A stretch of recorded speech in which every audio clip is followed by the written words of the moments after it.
வணக்கம் நண்பர்களே, நான் உங்கள் நண்பன் ஃபைவ் ஹவுஸ் தமிழ் பாலா. கௌரவர்களால் திட்டமிட்டே வனவாசம் அனுப்பப்பட்டவர்கள் பாண்டவர்கள். பாண்டவர்களின் 12 வருட வனவாசமும் 1 வருட மறைவு வாழ்க்கையும் முடிந்திருந்தது. பாண்டவர்களுக்கு இப்போது வாழ்வதற்கு இடம் வேண்டும்.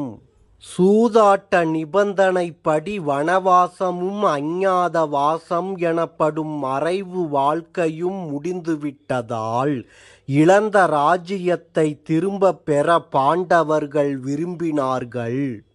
அது பற்றி தங்களின் சார்பாக கௌரவர்களிடம் பேசவும் தங்களின் கோரிக்கையை எடுத்துரைக்கவும் யுதிஷ்டிரன் எனப்படும் தருமன் கிருஷ்ணரை தேர்வு செய்தான். அதன்படி தருமன் கிருஷ்ணரை அழைத்து, கண்ணா, நீ கௌரவர்களிடம் சென்று எங்களுக்கான ராஜ்யத்தை கேட்க வேண்டும். கௌரவர்கள் எங்களுக்கு பாதி ராஜ்யம் தர மறுத்தால் 5 சிறிய நாடுகளையாவது கேட்க வேண்டும். அதுவும் மறுக்கப்பட்டால் 5ருக்கும் 5 வீடுகளையாவது கேட்க வேண்டும். எப்படியாவது போர் வராமல் தடுத்து தர்மத்தை நிலைநாட்டு என்றான் தருமன். கிருஷ்ணரும் அப்படியே செய்வதாக தருமனிடம் கூறினார். மேலும் கிருஷ்ணர் இது பற்றி மற்ற பாண்டவர்களிடமும் கருத்து கேட்டுவிட்டு அஸ்தினாபுரம் புறப்படுவதாக கூறினார்.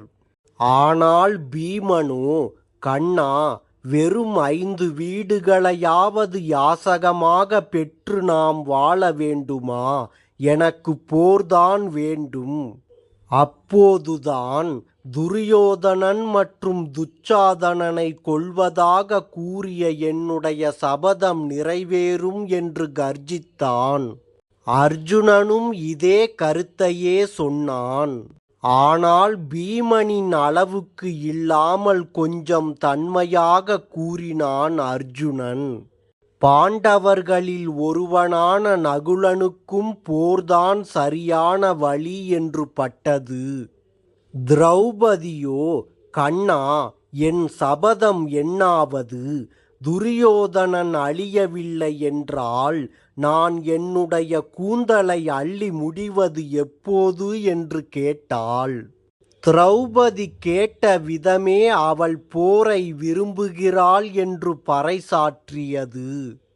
இப்போது கிருஷ்ணர் அவர்களிடம் விடைபெற்று கொண்டு பாண்டவர்களில் ஒருவனான சகாதேவனை காண சென்றார்.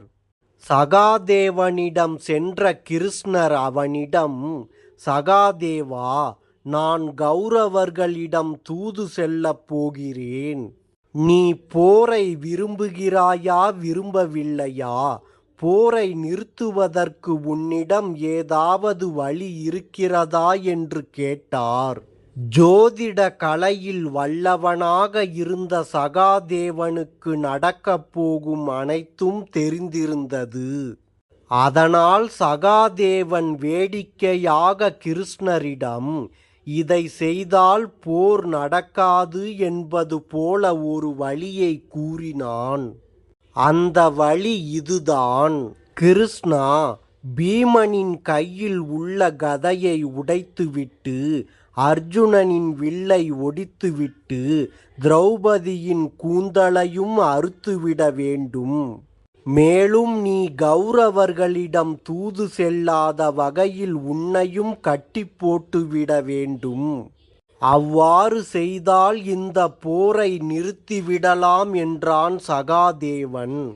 உடனே கிருஷ்ணர் சகாதேவனிடம், சகாதேவா, நீ என்னை கட்டி போடுவாயா? உன்னால் முடிந்தால் அதை செய்து காட்டு என்று கூறிவிட்டு 1000 உருவங்களை எடுத்து அங்கே நின்றார் கிருஷ்ணர். அதை பார்த்த சகாதேவன் பத்மாசனத்தில் அமர்ந்து கிருஷ்ணரை துதிக்கத் தொடங்கிவிட்டான். சகாதேவனுடைய பக்திக்கு கட்டுப்பட்ட கிருஷ்ணர் தன்னுடைய அனைத்து உருவங்களையும் ஒரே உருவமாக்கினார்.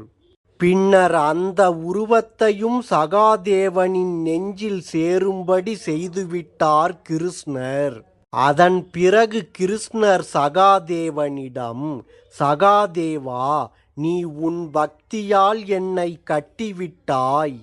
இப்போது நீ என்னை விடுவித்து விடு என்று கேட்டார் கிருஷ்ணர். அதற்கு சகாதேவன் கிருஷ்ணரிடம், நான் உன்னை விடுவிக்க வேண்டுமென்றால் நடைபெறப் போகும் மகாபாரத போரில் நீ குந்தியின் 5 புத்திரர்களையும் காப்பாற்ற வேண்டும் என்று வரம் கேட்டான். உடனே கிருஷ்ணர், சகாதேவா, நன்றாக யோசித்துக்கொள். நீ கேட்ட இந்த வரத்தில் ஏதேனும் பிழை இருப்பதாக நீ உணர்ந்தால் அதை திருத்தம் செய்து மீண்டும் கேட்கலாம் என்றார். அதற்கு சகாதேவன், அப்படி ஒன்றும் இல்லை, நான் கேட்டதை மட்டும் செய் என்றான். அந்த வரத்தையே கிருஷ்ணரும் சகாதேவனுக்கு அளித்தார். கிருஷ்ணர் அளித்த வரத்தின்படியே மகாபாரத போரில் குந்தியின் மகன்களில் ஒருவனான கர்ணனை தவிர மற்ற 5 உயிரோடு இருந்தனர்.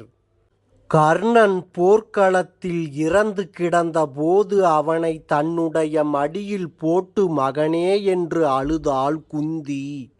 அப்போதுதான் பாண்டவர்கள் 5க்கும் கர்ணன் தங்களுடைய சகோதரன் என்பது தெரிய வந்தது.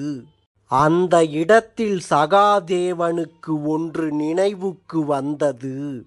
அன்று தான் கிருஷ்ணரிடம் ஒரு வரம் கேட்டபோது கிருஷ்ணர் நன்றாக யோசித்து கேட்கும்படி கூறியதை நினைவுபடுத்திக் கொண்டான் சகாதேவன். தான் படித்த ஜோதிட கலையால் தனக்கு ஒரு சகோதரன் இருப்பதையே கண்டறியாமல் விட்டுவிட்டதை நினைத்து சகாதேவன் வேதனை அடைந்தான். அதனால் சகாதேவன் தன்னிடம் இருந்த ஜோதிடம் தொடர்பான ஓலைச்சுவடிகளை வீசி எறிந்தான்.